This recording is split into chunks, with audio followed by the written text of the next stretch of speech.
అంటే Indus water ఆపేస్తే పాకిస్తాన్ దాదాపు 30% డ్రింకింగ్ వాటర్ షార్టేజ్ వస్తుంది. అంతేకాదు పాకిస్తాన్ లో హైడ్రో పవర్ ప్లాంట్స్ ఉన్నాయి, తర్బేలా, మంగ్లా.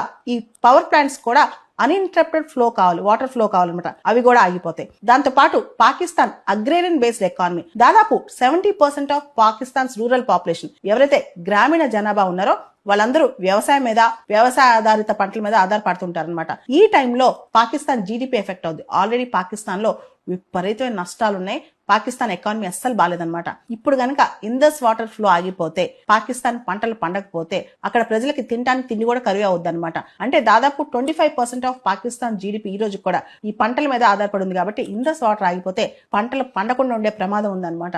ఈ సందర్భంగా పాకిస్తాన్ డ్రింకింగ్ వాటర్ కానీ, పంటలకు కానీ, పాకిస్తాన్ ఆర్థిక వ్యవస్థకు కానీ ఇవన్నీ కూడా చాలా అవసరం. ఇప్పుడు పాకిస్తాన్ లో డబ్బులు లేకపోతే, already Pakistan forex reserves crisis లో ఉంది. ఇప్పుడు పాకిస్తాన్ లో డబ్బులు లేకపోతే ఇంకా అప్పులు తెచ్చుకునే ప్రమాదం ఉంది. పాకిస్తాన్ ఆర్థిక వ్యవస్థ మొత్తం పూర్తి స్థాయిలో కుప్పకూలిపోయే ప్రమాదం ఉందన్నమాట. అంటే ఫుడ్ ప్రొడక్షన్, ఆహార ఉత్పత్తి లేకపోవడం, అర్బన్ వాటర్ సప్లై మొత్తం ఆగిపోవటం, పాకిస్తాన్ లో పవర్ జనరేషన్ ఆగిపోవటం, అండ్ పాకిస్తాన్ లో ఇవన్నీ జరగటం వల్ల అన్ఎంప్లాయ్మెంట్ పెరిగిపోవటం, మైగ్రేషన్ పెరిగిపోవటం, లోన్ డిఫాల్ట్ అంటే అంతర్జాతీయంగా పాకిస్తానీ ప్రభుత్వం కట్టే లోన్స్ డిఫాల్ట్ అవటం, ఇవన్నీ జరిగి ఫైనల్ గా పాకిస్తాన్ పూర్తి స్థాయిలో ఆల్రెడీ ఫెయిల్ స్టేట్, ఇంకా ఫెయిల్ స్టేట్ అయ్యే ప్రమాదం ఉందన్నమాట.